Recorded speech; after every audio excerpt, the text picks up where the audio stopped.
വളാഞ്ചേരി പൈങ്കണ്ണൂർ സ്വദേശി അബ്ദുൾ മജീദിന്റെ ഭാര്യ 27-കാരി ഹസ്ന ഷെറിൻ, മക്കളായ 5 വയസ്സുള്ള ഹൈസ്, 3 വയസ്സുള്ള ജിന്ന മറിയം എന്നിവരെയാണ് ശനിയാഴ്ച വൈകുന്നേരം മുതൽ കാണാതായത്.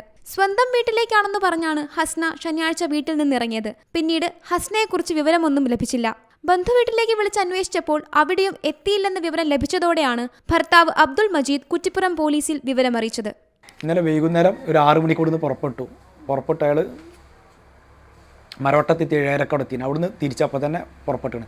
അയാൾ അവിടെ വീട്ടിൽ വാതിൽ പൂട്ടാതെയാണ് നേരെ ഡയറക്റ്റ് ഇങ്ങോട്ട് പോകുന്നത്.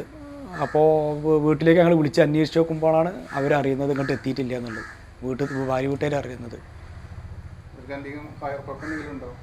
ഇല്ല, അയാൾക്ക് അങ്ങനത്തെ പ്രശ്നങ്ങളൊന്നും ഒരു കുഴപ്പമില്ല അവിടെ. എന്താ നമുക്കും അറിയില്ല എന്താ കാരണം എന്നുള്ളത്. പോലീസുകാർ വന്ന് ഇന്നലെ റിപ്പോർട്ട് എടുത്ത് ഞങ്ങൾ അന്വേഷിക്കുന്നുണ്ട്. ഇന്നലെ ആദ്യം പറഞ്ഞ ആദവനാട് ഭാഗത്താണ് ഇത് കിട്ടിയത്. പിന്നെ പറഞ്ഞു ചേളേരി കിട്ടിയിട്ടുണ്ട് എന്ന് പറഞ്ഞുള്ളത്.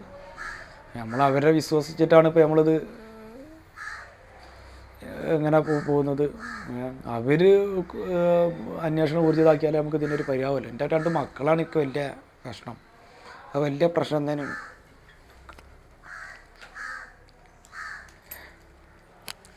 മക്കൾ അന്ന് ലാസ്റ്റ് രാവിലെ ഒരു ഉമ്മ കൊച്ചി ഇപ്പോൾ രാവിലെ ഇറങ്ങിയതാണ്. അവർക്കറിയാം മക്കളെ നല്ല ഇതാണ്, നിങ്ങൾക്ക് മക്കളില്ലാതെ മുന്നോട്ട് പോകാൻ പറ്റില്ല എന്ന്. പോലീസിന്റെ അന്വേഷണത്തിൽ ചേളാരി വരെ എത്തിയതായി ഫോൺ ലൊക്കേഷനിൽ അറിയാൻ സാധിച്ചു. പിന്നീട് ലൊക്കേഷൻ ലഭിക്കുന്നില്ലെന്നാണ് പോലീസ് അറിയിച്ചത്. സംഭവത്തിൽ യുവതിക്കും മക്കൾക്കുമായി പോലീസ് അന്വേഷണം ഊർജിതമാക്കിയിട്ടുണ്ട്. C Malayalam news, Malappuram. ഏറ്റവും പുതിയ വാർത്തകളും വിശേഷങ്ങളും വിരൽ തുമ്പിലറിയാൻ സി മലയാളം ന്യൂസ് എല്ലാ ഡിജിറ്റൽ പ്ലാറ്റ്ഫോമുകളിലും ലഭ്യം.